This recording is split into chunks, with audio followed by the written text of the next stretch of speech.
Welcome doctors. तो आज मैं आपके लिए एक सीबीसी रिपोर्ट लेके आई हूँ। चलिए इसको इंटरप्रेट करते हैं।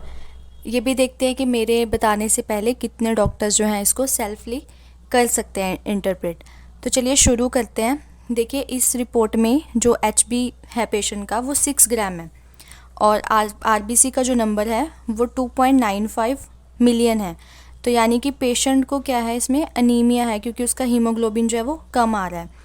इसके बाद अब हम चेक करेंगे कि पेशेंट को किस टाइप का एनीमिया है, मतलब उसको न्यूट्रिशनल डेफिशिएंसी एनीमिया है या ब्लड लॉस की वजह से उसको एनीमिया हो रखा है, मतलब क्या रीज़न क्या है उसको एनीमिया का। और अगर न्यूट्रिशन भी है तो फिर विटामिन B12 की डेफिशिएंसी से है, आयरन डेफिशिएंसी से है, फॉलिक एसिड डेफिशिएंसी से, मतलब किस रीज़न की वजह से उसको एनीमिया है वो हम पता करेंगे। तो दूसरा स्टेप हमारा होता है कि पेशेंट की रिपोर्ट में MCV और MCH को चेक करना। MCV क्या होता है, मीन कॉर्पोस्कुलर वॉल्यूम, यानी कि एक आरबीसी का वॉल्यूम कितना है। और MCH क्या होता है कि एक सेल के अंदर हीमोग्लोबिन की अमाउंट कितनी है। तो यहाँ पे अगर हम देखेंगे कि पेशेंट का जो MCV है वो 73.2 है। नॉर्मल हमारा 83 से 101 होना चाहिए। तो यानी कि इसका पेशेंट का MCV क्या है, लो है। और अगर एक सेल जो आरबीसी है उनका अगर सेल साइज़ ही कम हो जाएगा तो फिर उसके अंदर जो हीमोग्लोबिन की अमाउंट है वो भी कम हो जाएगी। तो यहाँ पे फिर क्या है, पेशेंट का MCH कितना है, 20 यानी कि MCH भी इस पेशेंट का लो है। तो यहाँ से हमें दो चीज़ें अब देखो पता लग रही हैं कि पेशेंट के जो सेल्स हैं, एक तो वो माइक्रोसाइटिक हैं, मतलब अपने नॉर्मल साइज से कम है।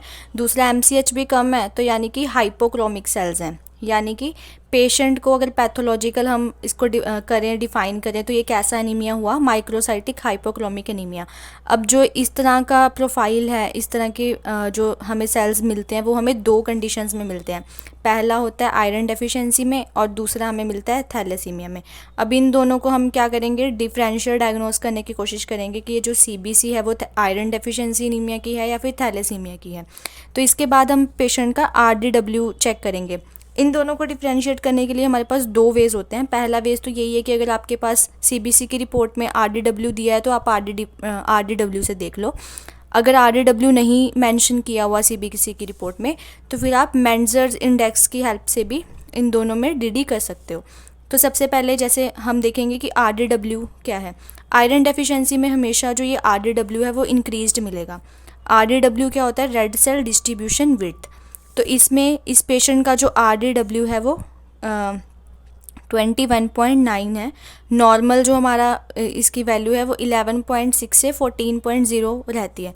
तो यहाँ पे पेशेंट का RDW क्या है, इंक्रीज़ है। तो इससे हमें ये पता लग रहा है कि ये श्योरली जो है वो आयरन डेफिशिएंसी की वजह से ही है। अगर RDW हमारे पास नहीं हो रिपोर्ट में तो फिर हम मेंजर इंडेक्स की हेल्प से भी ये डिफरेंशियल डायग्नोज कर सकते हैं कि ये जो CBC है वो आयरन डेफिशिएंसी एनीमिया की है या फिर थैलेसीमिया की है। तो मेंजर इंडेक्स में क्या होता है, हम MCV को डिवाइड कर देते हैं RBC काउंट से।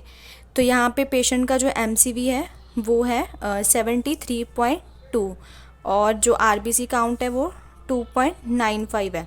तो इसको जब आप कैलकुलेट करोगे तो ये नियर बाय 24-23 तक आएगा, यानी कि ये 13 से अबव आ रहा है। तो इसमें होता क्या है, मेंजर इंडेक्स में अगर आपकी जो ये कैलकुलेटेड वैल्यू है MCV divided by RBC count, अगर ये मोर देन 13 है, मतलब 13 से ज़्यादा अगर आ रही है तो वो इंडिकेट करता है कि पेशेंट को आयरन डेफिशिएंसी एनीमिया है।